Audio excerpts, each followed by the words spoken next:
Om Swastiastu. Selamat pagi.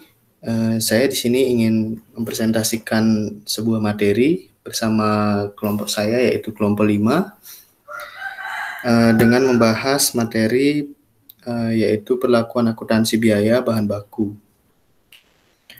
Namun sebelumnya saya ingin memperkenalkan diri beserta kelompok saya. Saya sendiri atas nama Ide Bagus Kade Pramudia dengan NIM 2017-05-1099. Kemudian ada Kade Adi Pratiwi dengan NIM 2017-05-1107. Kemudian ada Kade Mita Hardiana dengan NIM 2017-05-1114. Kemudian ada Niwayan Maret Arianti dengan NIM 2017-05-1121. Adapun materi yang dibahas yaitu unsur-unsur yang membentuk harga pokok bahan baku yang dibeli. Kemudian ada penentuan harga bahan baku yang dipakai dalam proses produksi. Kemudian ada masalah-masalah khusus yang berhubungan dengan bahan baku. Kemudian ada sisa bahan baku, produk rusak, dan produk cacat. Baik, untuk mempersingkat waktu, materi yang pertama akan dibahas oleh Mita.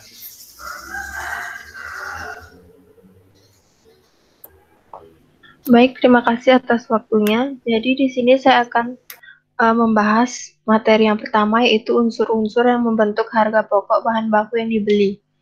Jadi perlu kalian ketahui, bahan baku adalah bahan yang membentuk bagian menyeluruh produk jadi. Bahan baku yang diolah dalam perusahaan manufaktur dapat diperoleh dari pembelian lokal, impor, atau dari pengolahan sendiri.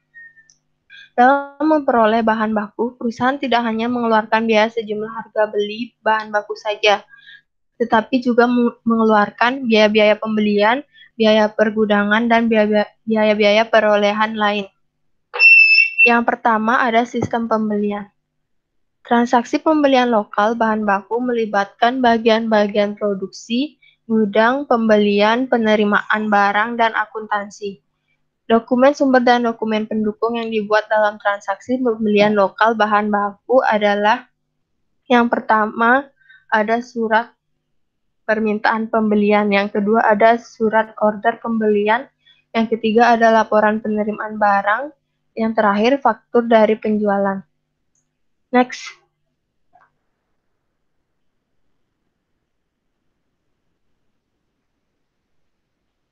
Nah, sistem pembelian bahan baku lokal terdiri dari yang pertama prosedur permintaan pembelian bahan baku. Prosedur standar permintaan pembelian bahan baku dimulai jika persediaan bahan baku yang ada di gudang sudah mencapai jumlah tingkat minimum pemesanan kembali atau reorder point. Bagian gudang kemudian membuat surat permintaan pembelian untuk dikirimkan ke bagian pembelian. Contoh surat permintaan pembelian ada di samping kanan. Nah, yang kedua yaitu prosedur order pembelian. Prosedur standar order pembelian dimulai dari bagian pembelian yang melaksanakan pembelian atas dasar surat permintaan pembelian dari bagian gudang. Untuk pemilihan pemasok, bagian pembelian mengirimkan surat permintaan penawaran harga kepada para pemasok. Dalam surat permintaan penawaran harga berisi permintaan informasi harga dan syarat-syarat pembelian dari masing-masing pemasok tersebut. Setelah pemasok yang dianggap baik dipilih, bagian pembelian kemudian membuat surat order pembelian untuk dikirimkan kepada pemasok yang dipilih. Nah, contoh surat order pembelian ada di samping kanan. Next. Yang ketiga ada prosedur penerimaan bahan baku. Prosedur penerimaan bahan baku dilakukan ketika pemasok mengirimkan bahan baku kepada perusahaan sesuai dengan surat order pembelian yang diterimanya. Bagian penerimaan yang bertugas menerima barang, mencocokkan kualitas, kuantitas, jenis, serta spesifikasi bahan baku yang diterima dari pemasok dengan tembusan surat order order pembelian. Bila bahan baku yang diterima telah sesuai dengan surat order pembelian, bagian penerimaan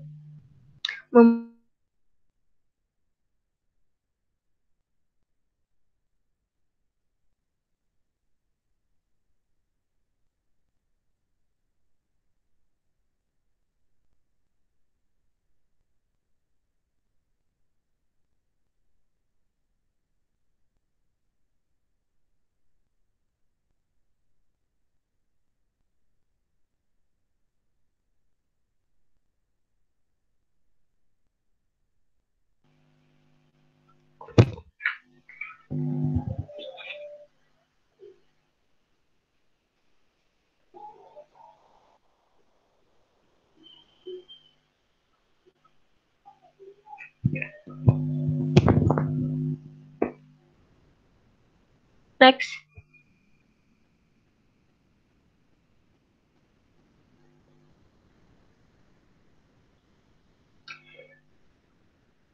Nah, yang keempat ada prosedur pencatatan penerimaan bahan baku di bagian gudang. Prosedur standar pencatatan penerimaan bahan baku di bagian gudang dilakukan setelah bagian penerimaan menyerahkan bahan baku yang diterima dari pemasok kepada bagian gudang. Setelah itu bagian gudang menyimpan bahan baku tersebut dan mencatat jumlah bahan baku yang diterima dalam kartu gudang atau stock card pada kolom barang masuk. Kartu ini digunakan oleh bagian gudang untuk mencatat mutasi tiap-tiap jenis barang gudang. Kartu gudang hanya berisi informasi kuantitas tiap-tiap jenis barang yang disimpan di gudang dan tidak berisi informasi mengenai harganya. Catatan dalam kartu gudang ini diawasi dengan catatan yang diselenggarakan oleh bagian akuntansi yang berupa kartu persediaan sebagai rekening pembantu persediaan. Bagian gudang di samping mencatat mutasi barang, gudang dalam kartu gudang juga mencatat barang dalam kartu barang yang ditempelkan atau digantungkan pada tempat penyimpanan masing-masing barang. Perbedaan kartu gudang, kartu barang, dan kartu persediaan dapat dilihat pada gambar di bawah ini.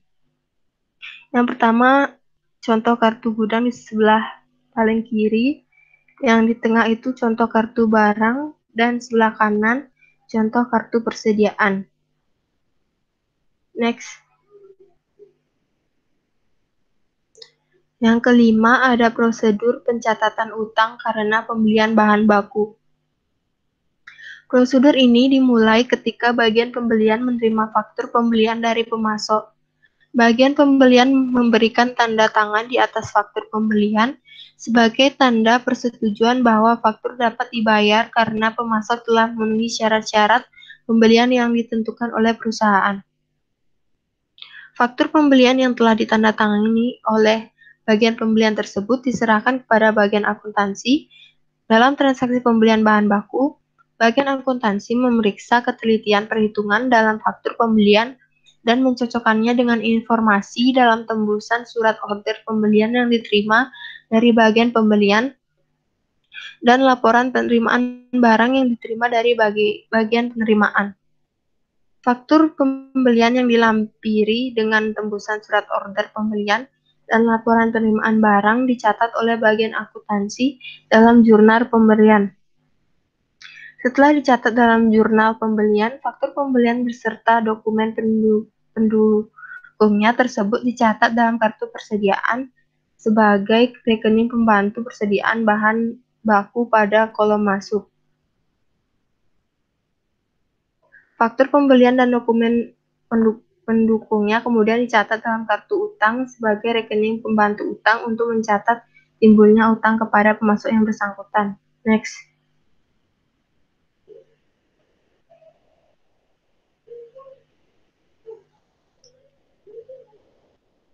Kemudian ada biaya yang diperhitungkan dalam harga pokok bahan baku yang dibeli. Semua biaya yang terjadi untuk memperoleh bahan baku dan untuk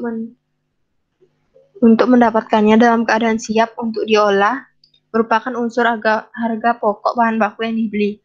Oleh karena itu, harga pokok bahan baku tidak hanya berupa harga yang tercantum dalam faktur pembelian saja. Seringkali dalam pembelian bahan baku, perusahaan membayar biaya angkutan untuk berbagai macam bahan baku yang dibeli. Hal ini menimbulkan masalah mengenai pengalokasian biaya angkutan tersebut pada masing-masing jenis bahan baku yang diangkut.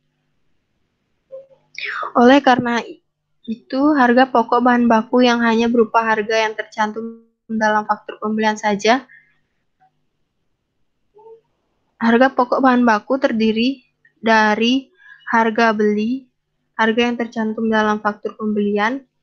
Yang kedua ada ditambah dengan biaya-biaya pembelian.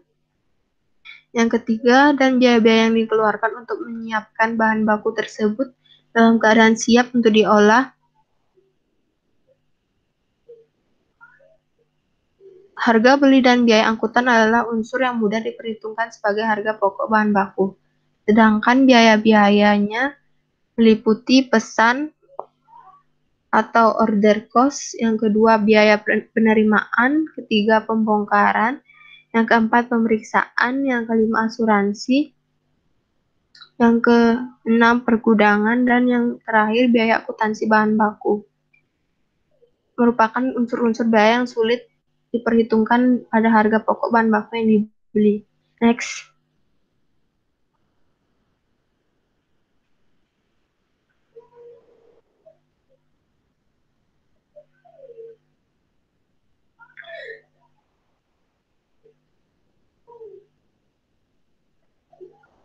Di dalam praktik pada umumnya, harga pokok bahan baku hanya dicatat sebesar harga beli menurut faktur dan pemasok. Hal ini dilakukan karena pembagian biaya pembelian pada masing-masing jenis bahan baku dalam faktur seringkali memerlukan biaya akuntansi yang mungkin lebih besar bila dibandingkan dengan manfaat ketelitian perhitungan harga pokok yang diperoleh. Seringkali dalam pembelian bahan baku, perusahaan membayar biaya angkutan untuk berbagai macam bahan baku yang dibeli.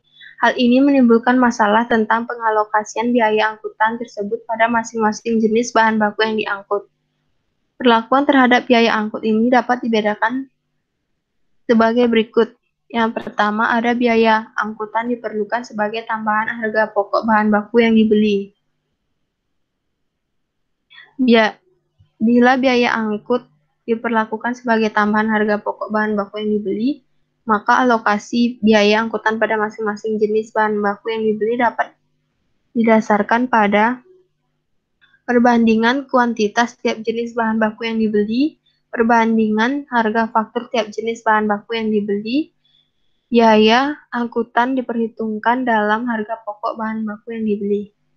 Yang kedua, ada biaya angkutan tidak diperhitungkan sebagai tambahan harga pokok bahan baku yang dibeli.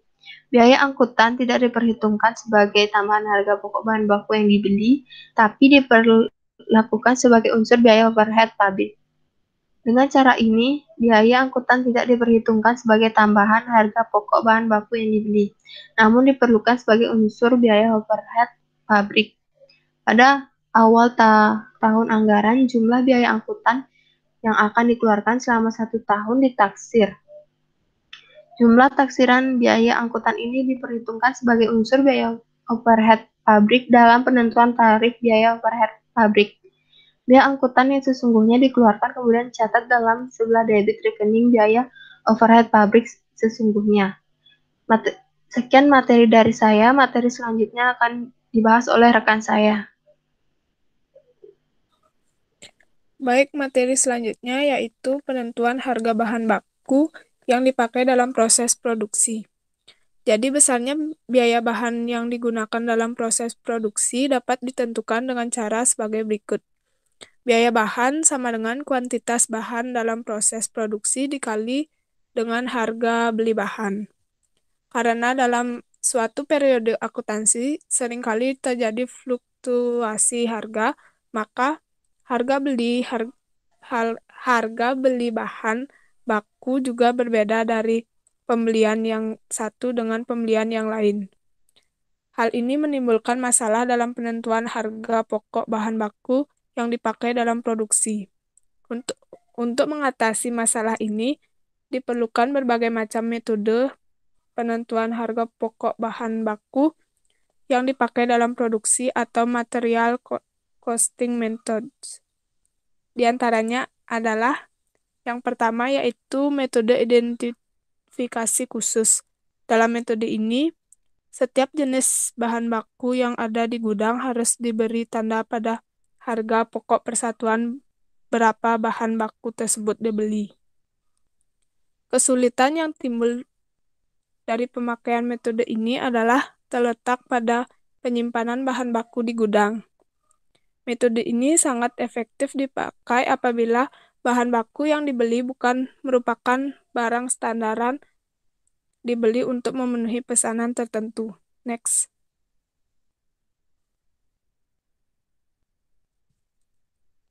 Kemudian ada metode masuk pertama, keluar pertama atau FIFO. Metode masuk pertama, keluar pertama menentukan biaya bahan baku dengan anggapan bahwa harga pokok persatuan bahan baku yang pertama masuk dalam gudang dipergunakan untuk menentukan harga bahan baku yang pertama kali dipakai. Mutasi persediaan bahan baku yang terjadi karena transaksi pembelian dicatat dalam jurnal pembelian dengan jurnal sebagai berikut. Jadi persediaan bahan baku itu berada di debit, kemudian utang dagang berada di kredit. Mutasi persediaan bahan baku yang terjadi karena transaksi pemakaian bahan baku dicatat dalam jurnal umum atau jurnal pemakaian bahan baku dengan jurnal sebagai berikut. Barang dalam proses sampai barang bahan baku berada di debit, kemudian persediaan bahan baku berada di kredit. Next.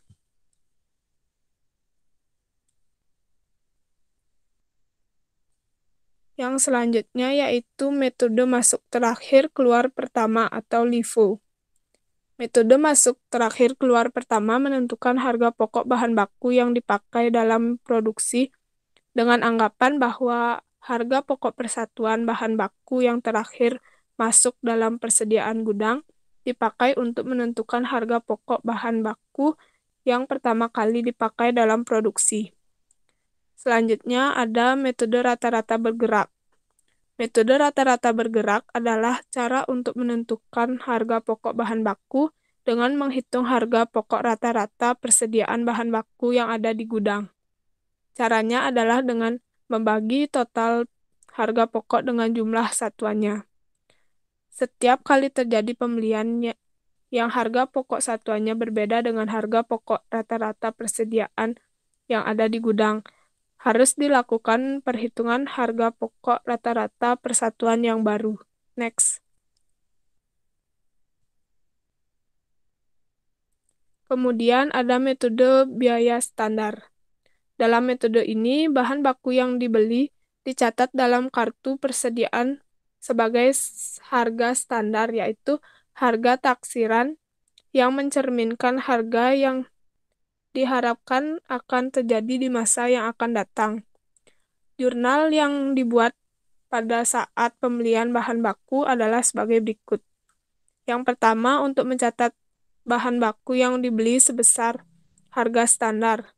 Jadi, persediaan bahan baku berada di debit dengan keterangan kuantitas dikali harga standar persatuan. Kemudian, selisih harga berada di kredit. Yang kedua, untuk mencatat harga sesungguhnya bahan baku yang dibeli. Jadi, selisih harga berada di debit, kemudian utang dagang berada di kredit. Yang selanjutnya, pemakaian bahan baku dalam produksi dicatat sebesar hasil kali kuantitas bahan baku sesungguhnya yang dipakai dengan harga standarnya, dan di jurnal sebagai berikut. Jadi, biaya bahan dalam proses sampai biaya bahan baku berada di debit, kemudian persediaan bahan baku berada di kredit. Kemudian jurnal yang dibuat pada saat pemakaian bahan baku adalah sebagai berikut. Untuk mencatat pemakaian bahan baku sebesar kuantitas dikali harga standar. Jadi barang dalam proses sampai biaya bahan baku berada di debit, kemudian persediaan bahan baku berada di kredit. Next. Yang terakhir yaitu ada metode rata-rata harga pokok bahan baku pada akhir bulan. Dalam metode ini, pada tiap akhir bulan dilakukan perhitungan harga pokok rata-rata persatuan tiap jenis persediaan bahan baku yang ada di gudang. Harga pokok rata-rata persatuan ini kemudian digunakan untuk menghitung harga pokok bahan baku yang dipakai dalam produksi pada bulan berikutnya. Sekian pemaparan materi dari saya. Materi selanjutnya akan dibawakan oleh teman saya. Baik, terima kasih atas waktunya. Di sini saya akan melanjutkan materi mengenai masalah-masalah khusus yang berhubungan dengan bahan baku. Masalah-masalah dalam proses produksi dalam perusahaan yang sering terjadi yaitu yang pertama terjadinya sisa bahan, yang kedua terjadi produk cacat, dan yang ketiga terjadi produk rusak. Baik, saya akan mulai memaparkan masalah yang pertama yaitu terjadinya sisa bahan. Bahan yang mengalami kerusakan dalam proses pengerjaannya disebut dengan sisa bahan. Jika dalam proses produksi terdapat sisa bahan, masalah yang timbul adalah bagaimana perlakuan akuntansi hasil penjualan sisa bahan tersebut. Hasil penjualan sisa bahan diperlakukan sebagai yang pertama, diperlakukan sebagai pengurang biaya bahan baku yang dipakai dalam pesanan yang menghasilkan sisa bahan tersebut. Hasil penjualan sisa bahan diperlakukan sebagai pengurang biaya bahan baku yang dipakai dalam pesanan yang menghasilkan sisa bahan baku tersebut jika sisa bahan terjadi karena karakteristik proses pengolahan pesanan tersebut. Maka, perlakuan akuntansi biaya dari hasil penjualan sisa bahan baku dapat diidentifikasi dengan pesanan tersebut. Jurnal yang dibuat pada saat penjualan sisa bahan baku adalah kas atau piutang dagang berada di debit, dan barang dalam proses biaya bahan baku berada di kredit. Next.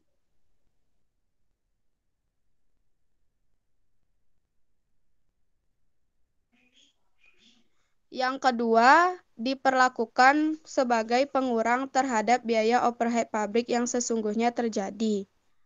Hasil penjualan sisa bahan diperlakukan sebagai pengurang terhadap biaya overhead pabrik yang sesungguhnya terjadi jika sisa bahan baku tidak dapat diidentifikasikan dengan pesanan tertentu, dan sisa bahan adalah hal yang biasa terjadi dalam proses pengerjaan produk.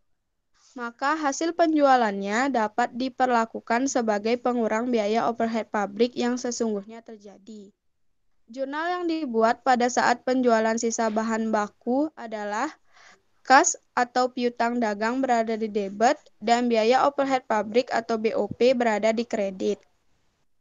Yang ketiga, diperlakukan sebagai penghasilan di luar usaha atau other income. Hasil penjualan sisa bahan diperlakukan sebagai penghasilan di luar usaha dalam dua perlakuan terhadap sisa bahan tersebut di atas. Hasil penjualan sisa bahan digunakan untuk mengurangi biaya produksi. Hasil penjualan sisa bahan baku dapat pula diperlakukan sebagai penghasilan di luar usaha dan tidak sebagai pengurang biaya produksi. Jurnal yang dibuat pada saat penjualan sisa bahan ini yaitu kas atau piutang berada di debit dan hasil penjualan sisa bahan berada di kredit. Sekian dari penjelasan saya, materi selanjutnya akan disampaikan oleh rekan saya. Terima kasih.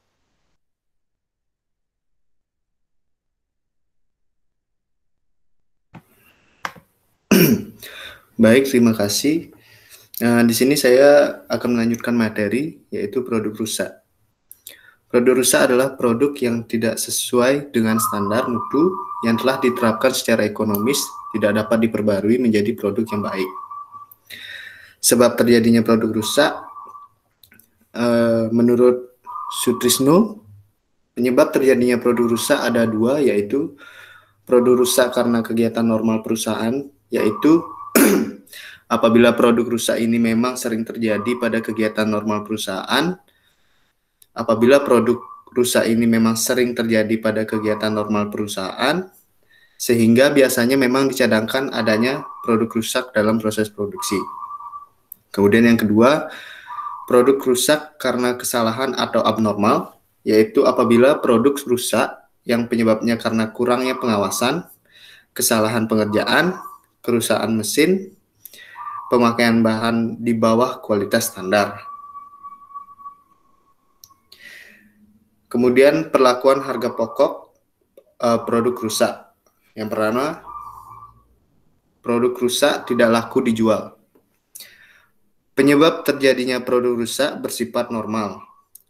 Maka harga pokok produk rusak yang tidak laku dijual akan dibebankan kepada produk selesai. Yang mengakibatkan harga pokok produk selesai akan dibebankan kepada produk selesai. Sehingga harga pokok produk selesai per unit akan menjadi lebih besar. Sehingga perlakuan sama dengan produk akhir proses jurnal yang dibuat. Jurnal yang dibuat sebagai berikut. Persediaan produk selesai berada di debit, kemudian barang dalam proses sampai biaya bahan berada di kredit, barang dalam proses sampai biaya tenaga berada di kredit, dan barang dalam proses sampai biaya overhead berada di kredit. Kemudian B, terjadinya produk rusak karena kesalahan dan produk rusak tidak laku dijual. Maka harga pokok produk rusak tersebut tidak boleh diperhitungkan ke dalam harga pokok produk selesai, tetapi harus dianggap sebagai kerugian, sehingga akan diperlakukan sebagai rugi produk rusak. Jurnal yang dibuat, yaitu rugi produk rusak berada di debit, kemudian barang dalam proses sampai biaya bahan berada di kredit, kemudian barang dalam proses sampai biaya tenaga kerja berada di kredit, kemudian barang dalam proses sampai biaya overhead pabrik berada di kredit. Kemudian yang kedua, produk rusak laku dijual. Pengurangan harga pokok selesai. Harga pokok produk rusak dibebankan ke produk selesai, sehingga apabila produk rusak tersebut laku dijual, maka sudah sewajarnya hasil penjualan tersebut digunakan sebagai pengurangan harga pokok produk selesai. Jurnal yang dibuat, yaitu piutang dagang berada di debit, kemudian persediaan produk selesai berada di kredit. Selanjutnya, pengurang semua biaya produksi. Perlakuan ini memerlukan alokasi yang adil pada setiap elemen biaya produksi pada departemen di mana terdapat produk rusak. Salah satu metode dapat digunakan alokasi berdasarkan perbandingan setiap elemen biaya. Jurnal yang dibuat, piutang dagang berada di debit, kemudian barang dalam proses sampai biaya bahan berada di kredit, barang dalam proses sampai biaya tenaga kerja berada di kredit, barang dalam proses sampai biaya overhead pabrik berada di kredit. Kemudian pengurangan biaya overhead pabrik. Perlakuan ini sangat mudah, tetapi perlu diperhitungkan bahwa apabila hasil penjualan produk rusak cukup besar, jumlah biaya overhead pabrik kecil, dimungkinkan biaya overhead akan minus. Jurnalnya, kas atau piutang dagang berada di debit, kemudian barang dalam proses sampai biaya overhead pabrik berada di kredit. Kemudian penghasilan lain-lain. Perlakuan ini paling mudah digunakan sehingga pada laporan harga pokok produksi nantinya sama dengan apabila ada produk hilang pada akhir proses tapi tidak sesuai dengan perlakuan harga pokok produk selesai. Jurnal yang dibuat, kas atau piutang dagang berada di debit, kemudian penghasilan lain-lain berada di kredit. Kemudian produk rusak yang laku dijual dan penyebab produk rusak karena kesalahan. Produk rusak yang laku dijual dan penyebab produk rusak karena kesalahan atau disebut juga produk rusak abnormal, maka hasil penjualan produk rusak tersebut akan diperlakukan sebagai pengurang rugi produk rusak. Hal ini sesuai karena harga pokok produk rusak nantinya akan dimasukkan ke dalam laporan rugi laba sebagai elemen biaya lain. Jurnal yang dibuat untuk mencatat hasil penjualan produk rusak yang diperlukan sebagai perang rugi produk rusak adalah piutang dagang berada di debit, kemudian rugi produk rusak berada di kredit. Kemudian materi selanjutnya yaitu produk cacat. Menurut Hartanto, mengungkapkan bahwa produk rusak adalah merupakan unit-unit yang karena keadaan fisiknya tidak dapat dilakukan sebagai produk dan harus dibuang atau dijual dengan harga jauh di bawah harga jual akhir. Barang cacat dari aspek teknis tidak dapat diperbaiki atau dapat diperbaiki. Akan tetapi secara ekonomis tidaklah menguntungkan. Meskipun barang cacat didefinisikan sebagai unit selesai atau setengah selesai yang cacat, akan tetapi cacat dalam hal tertentu sebagai barang cacat yang tidak dapat diperbaiki secara teknis maupun ekonomis, barang cacat yang disebabkan oleh pelanggan atau misalnya pelanggan yang mengubah permintaan spesifikasi setelah produksi dilakukan atau keharusan memproduksi dalam toleransi yang sangat ketat. Di antaranya yang pertama, biaya ini tidak boleh dianggap biaya mutu, akan tetapi pelanggan harus membayarnya. Kemudian yang kedua, biaya yang tidak dapat tertutup dari penjualan barang cacat sebaiknya dibebankan kepada pelanggan melalui biaya pemesanan. Jadi, nilai sisa barang cacat dikeluarkan dari biaya pesanan. Akan tetapi, sisa biaya yang tidak dapat tertutup oleh nilai sisa tersebut tetap sebagai biaya pesanan.